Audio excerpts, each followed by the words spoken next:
So for the next thing that we need to talk about when we talk about torque is we need to talk about what the center of mass means. So the center of mass is, for most shapes, just the middle of the mass. And if the mass is uniform, meaning that the whole thing is made out of the same stuff, and the mass is the same in any one part of it, then the center of mass is going to be in the middle. But that is not true when we have something like this. So this is the example for sample problem 2, where you are going to have 3 different balls that are all different distances from each other with different masses, and you need to figure out where the center of mass of this thing is. And so what you need to do for this is you can use one of 2 equations. They mean the same thing. I think the second one is less confusing. But the first one is 1 over the total mass times the sum of, you multiply each of the masses times their distance to something. So in this example, what we're going to do is we're going to pick this mass as like my 0 point. So we're going to measure everything from the middle of this. So we're going to have to do this twice because there is both an X and a Y direction. So we're going to have to figure out the distances this way to the 2 masses, and then we're going to do the same thing and measure the distances this way. And so you'll notice like the distance between M1 and M2 in the Y direction is going to be 0 because they're at the same, like they're at the same height. And so the same thing, like then that means that this one, M2, is not going to affect the Y direction. So once we have that, you can also think of it as this equation, where you have each of the masses times the distance to that one point, wherever you decide that point's going to be. And you do that for each of them. If you have more than 3, then you keep on going, but I got lazy and stopped typing. And then the bottom, you just add the masses together. So either way works just fine. So let's go ahead and do one of these examples now. All right, so to find the center of mass of this thing, we're going to have to do this twice. We're going to have to do it in the X direction and in the Y direction. So I'm going to do it first for the X direction, center of mass. That's what the cm is. It's not centimeters. It stands for center of mass. And I'm going to do it with the second equation because for me that makes sense. And again, we're going to use this M1, like the middle of that, as our 0.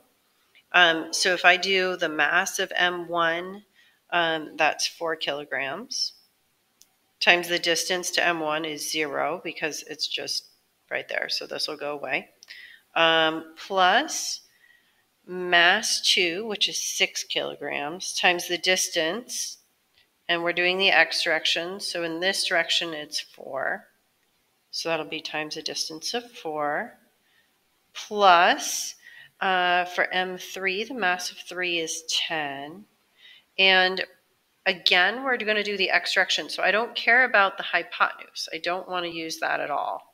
Instead, I want to know how far in the X direction it is, which is still 4. So this will be times 4. And then I divide this by all of the masses added together. So that would be 4 plus 6 plus 10. And I go ahead and type that into a calculator, and I get 64 divided by 20.